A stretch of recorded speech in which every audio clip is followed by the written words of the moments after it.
ચેહર ના હોત તો ભીખા ભુવાની આબરૂ ના રોત. એ દાડ હું ચેહર એમ બોલી કે દરબારો ઘડિયાળમાં 15 મિનિટ નો ટાઈમ મારો ચેહર નો. 15 મિનિટ થાય એટલે કોઈ દવા પી હ અને દવા પીવા એના પૈસાનો વહીવટ કરવું એ પેલા નહીં કરવું. એટલે ઉદેવની દવા ભીખાજી બચુજી પી ગયા. એટલે હું ચેહર એમ બોલી કે જેને દવા પીધી એને દવાખાના લઈ જા. કારણ એ દાડ બાઇક નું માર્કેટ હતું, ગાડીઓ કોક ગેરજ હતી, મારે નથી. એ દાડ હું એ લીબેરો લઈ ગયો હતો. એ દાડ મારે ગાડી નથી.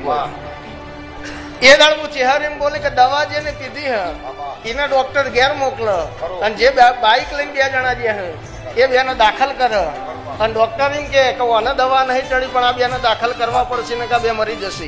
અને જેને નહીં પીધી ને દવા ચડ તો પછી 11 લાખમાં હાથ ગાલું ને હું ચેહર નહીં કરું.